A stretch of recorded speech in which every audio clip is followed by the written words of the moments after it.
Catherine Rampell wrote a great article in the Washington Post about how she's like, hey, you know what? Maybe I should go ahead and become a corporation since they have special rights. Maybe I could get those special rights for myself. Brilliant idea. She explains.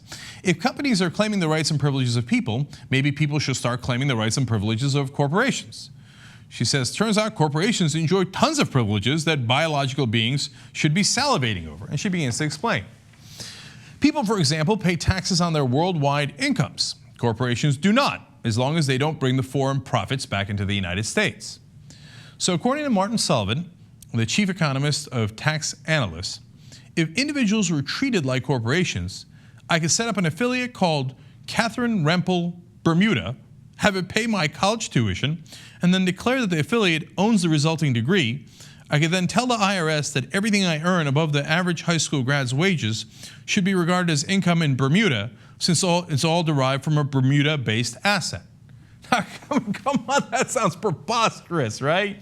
Of course you can't do that. No, my intellectual property is in Bermuda. It's not in my head. I got the degree, but no, that was actually my affiliate in Bermuda.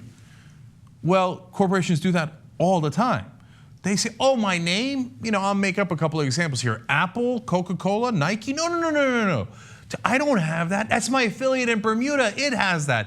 And it's all the money we make. It's because of our name. So the profits are actually in Bermuda. It's not here in the US. That's just intellectual property. So I'm not going to pay any taxes on that. Oh, could I bring the money back into the US? No. Yeah, I could, but I'm not going to. I'm just going to keep it in Bermuda so I never pay taxes on it. Well, that's a nice little advantage they have. If we tried it, the IRS would bust us. The IRS lets them get away with it all the time. Okay. She continues. On federal tax returns, individuals can deduct either the sales tax they paid or their state income taxes, not both.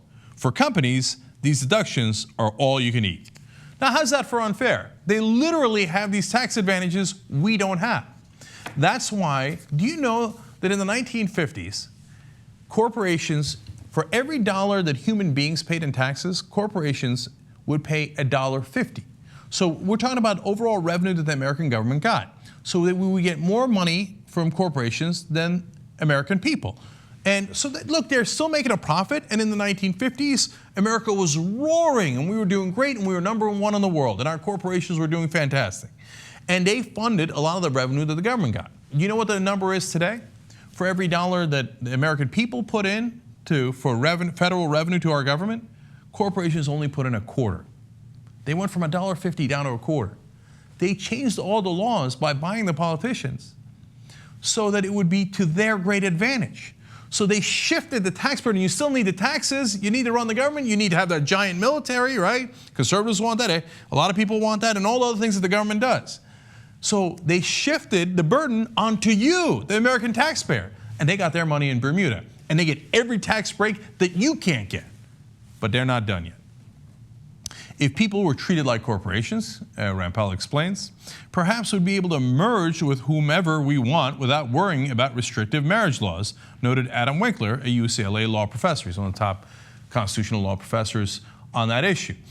So you can't get married to a gay person in a lot of states, or your partner, but corporations can marry anyone they like. In fact, they can merge with foreign corporations and then still contribute to American politicians. Wait, I thought foreigners couldn't contribute. Yes, they can. They just have to be a multinational corporation, and then they get special rights.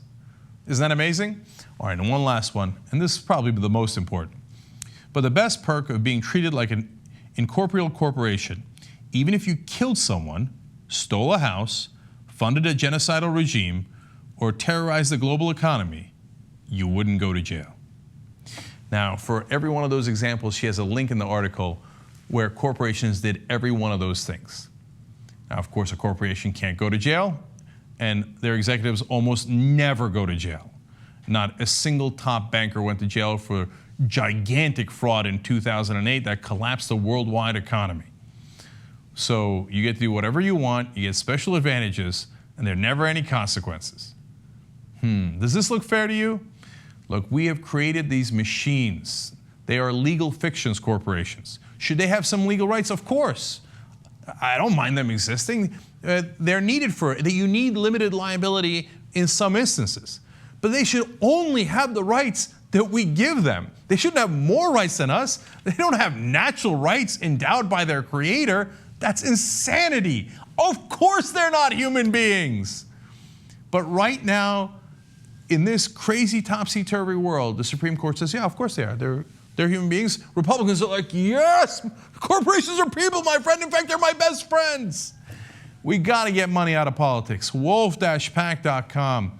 Look, we already won in Vermont. We already won in California. We're on the march. We don't even need that much money. But of course, it always helps. It allows us to hire more people. But what we need is volunteers. Wolf-pac.com. Come join us, and we're going to straighten this thing out, man. Corporations are not people. They should never have more rights than actual American citizens.